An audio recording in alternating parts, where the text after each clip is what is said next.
Do you ever feel when you play Battlefield 6 that the game is too hectic and too frustrating to play? You feel like you die around every corner, you think that enemies always know where you are? Well, that's because they do, so you need to change your approach to make Battlefield 6 a more fun experience for you, and this is why I decided to create the series which I'm gonna dub Technical Commentaries by Ace Battlefield, and in today's video we're gonna play Siege of Cairo on defense as well as Miracle Valley. In this video I want to teach you the strategies I'm using to make Battlefield 6 more fun for me and to make the experience better so it feels a bit more closer to Battlefield 3 and Battlefield 4, and try to kind of minimize this random chaos that seems to always happen in Battlefield 6. Before we get into all of that stuff, let's get our loadout out of the way. We are playing the Assault class with the Frontliner training pad and a TR7 factory with the following attachments. We're gonna have a green laser, a light, a flash hider, an extended barrel, a vertical grip, and standard mag size and ammunition. When you find yourself on defense on Siege of Cairo on Breakthrough in Battlefield 6, I highly advise that you never actually go to Alpha unless you really need to. It's extremely hard to defend Alpha. The enemy vehicle will always go Alpha and wipe your team basically in a second if he is a competent driver. Something he cannot do without risking his life extremely is going on this left side on Bravo, and he also cannot go to this area we are sitting in right now, holding the enemy front line, try to get into Bravo objective. It is not important for you to always sit on Bravo like a sitting duck and wait for the enemy to take the map control.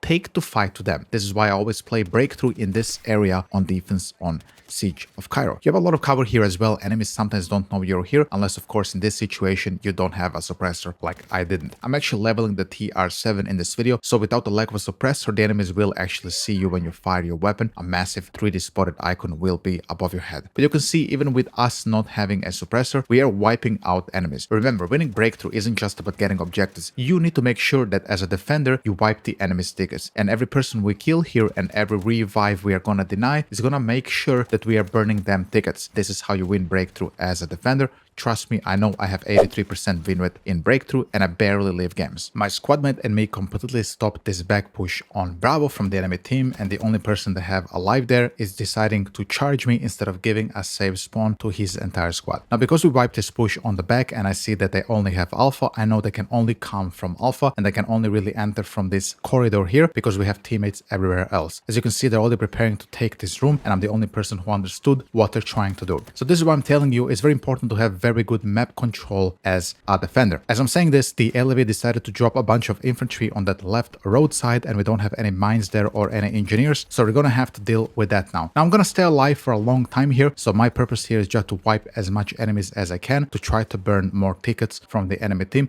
while my team tries to get Alpha. As I told you earlier, as a defender, you're playing some type of a team deathmatch. You want to wipe their tickets while the enemy team is playing Breakthrough. Think of it this way. I see way too many people play defense Breakthrough like they're playing attack, and as soon as they lose a sector, they leave the flag they're defending to try to get their flag back, and in the process, very often they lose the sector because of this. So don't do this. If you already are on Alpha right now, for example, let's say you were my teammate, stay on Alpha. Let me and my squad work Bravo and try to weaken the enemy lines, and after that, we can all rotate out together, which is exactly what I'm doing here. As you can see, I'm pretty much the only person around on Bravo. I know all the enemies are upstairs and I'm just gonna try to pick off as many as I can before I die. I've been alive for a very long time now. I think the enemy is now aware that I'm here because I don't have a suppressor. I do have my spawn beacon, but I just don't see an opportunity where to place it without killing my squad mates as soon as I spawn. So I'm just gonna play it out and play my team deathmatch here before we do something else. And finally, we managed to get control over Bravo top area, and when you do take control of the top area, you wanna kind of head bottom to this basement area to clear everybody here, and after that we are back into this garden area we were at the beginning of the video to try to stop any reinforcements. Now because I don't see anybody holding those angles, I'm gonna go yet for another flank because I see the LV dropping people off, and here it is. You get free kills when you commit to very wise and smart flanks like that. So play smart. Try to use your minimap to understand how the enemy is rotating. If you see your teammates are holding a building, the enemy is probably not gonna come from that building. It's just a very simple understanding of map flow and control. Eventually, as it is with Breakthrough, attackers will get the first sector, but as you can see, we killed 185 enemies in the first sector, which means for this now sector, they will have only 158 soldiers, which isn't a lot to capture this sector with. The second sector is much harder for the attackers than the first one. Now their LV driver already went and got Bravo, and we understand that they're just gonna have Bravo because they have a very good tank driver. So you and me, let's say you're my squad mate right now, we have to make sure that we don't let them get reinforcements from Bravo to Alpha. We cannot cannot get Bravo ourselves because for some reason DICE decided to not give us tanks as defenders until the last sector. I did a mistake there by not holding that angle. I knew there are more of them, but I was afraid my squadmate is gonna lose their gunfight, so I turned around. Commit to an angle. If you're holding an angle, you kill 3 people, 3 more are gonna come from that angle. I did that mistake there, but I'm not gonna do it again in this video. I know there's a guy in the smoke here, but I'm not sure exactly where he is. I let my gun fire a bit so he knows that I'm spotted, so maybe he gets the balls now to push me. Now he does push me, but he's completely lost and we take him out. It's very important for you to try to make sure you wipe everybody on a push, because everybody can just spawn on the last person alive. If it's between you and him as a defender, you have to make sure the attackers don't get the spawns, which means now they're spawning back in base or on Bravo or wherever, where they're gonna get exposed to gunfire, to snipers, and so on. Which means what? You guessed correctly, they're gonna lose more and more tickets. And this is exactly how I play defense on breakthrough on this sector. I just go for these flanks here, especially if they're holding Bravo. Finally, I see we have some mines here, so their LV is dead, and now we're gonna wipe yet another push of the enemy who's going from Bravo to Alpha. I also highly recommend that you try the TR7. This is basically the Tavor or the MTAR from the previous Battlefield games. Extremely crazy gun on CQB and mid-range. It kills in like 3 bullets on CQB. Put basically any attachments you want on it. It's a very, very good weapon. And if you are gonna play Assault, which is what I'm playing right now, you will have the Assault signature weapon, which are the Assault rifles, which means you will be able to fire them faster from sprinting. So when you do stick yourself with your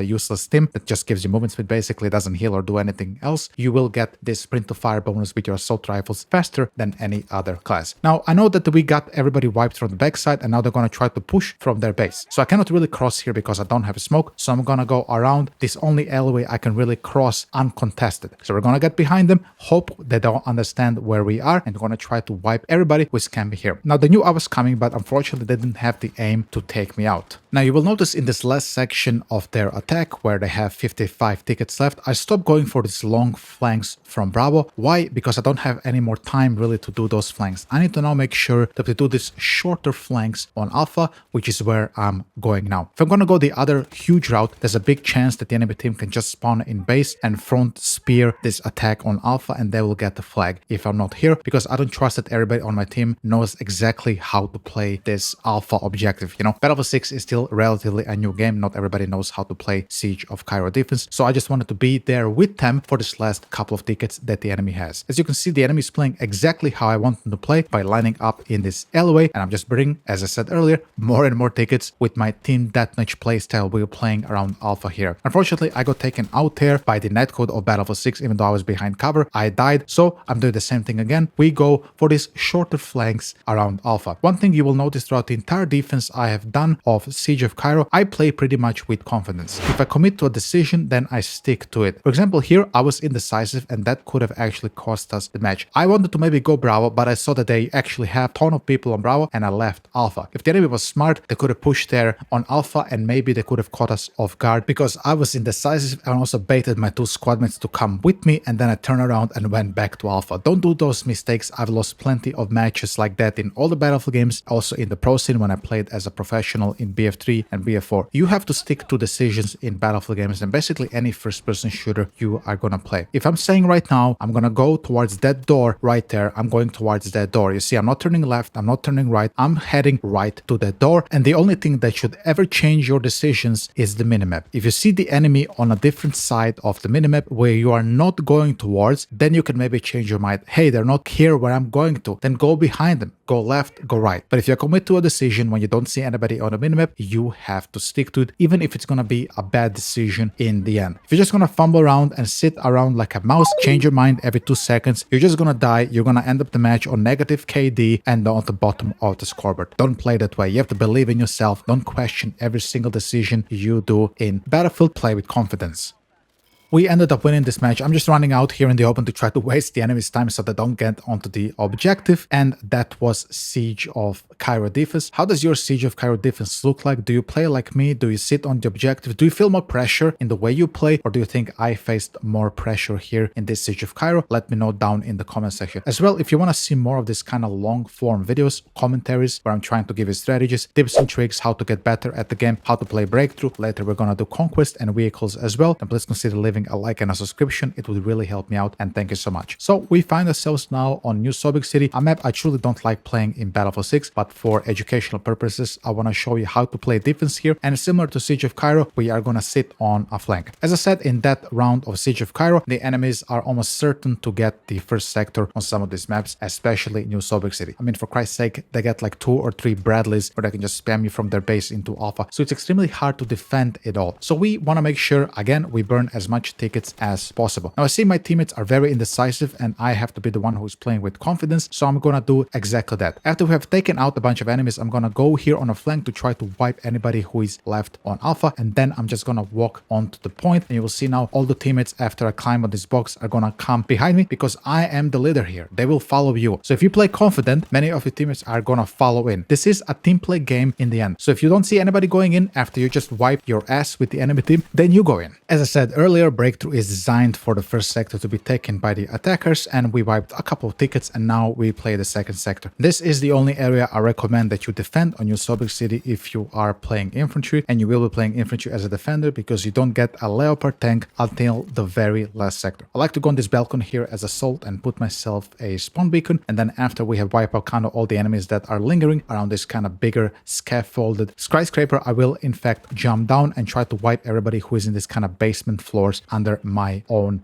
building. This map and this specific sector kind of feels like you're playing Gulf of Oman Echo Flag from Battlefield 3 and Battlefield 4. After you wipe some of those kind of upper floors, you gotta go down and wipe the bottom floors as well. But you will notice on this map, unlike on Siege of Cairo, I'm not rotating that much because there is not much cover here as it is on Siege of Cairo, and I don't have smoke. I know that they're pushing from base because I'm looking at the minimap right now, but I think I'm spotted, so I'm waiting here for the unspot to actually go away. As you can see, this guy waited for me because I was spotted. So sometimes I highly advise that if you do run across without smoke, you are almost certain to be spotted. So go around the corner and wait like 3 to 5 seconds until you are unspotted before you commit to your next move. After we wiped out that initial push, I'm gonna go here back on this window to try to kill anybody who is in the building across, because people like to go there for some reason. That's a mistake. Just always go here where this guy pushed me. This is the correct push. You just have to be a bit smart about how you approach this as an attacker. As defender, just try the strategies you have saw in this video for New Sobek City. And with that being said, guys, I truly hope this video was helpful. Maybe it's gonna make Battlefield 6 a little bit easier for you, so you have a more fun time when you do play this game. If you did enjoy this video, then likes and subscriptions are appreciated. I'll see you in the next tactical commentary video. This is Ace signing out. Bye bye. Have a great day.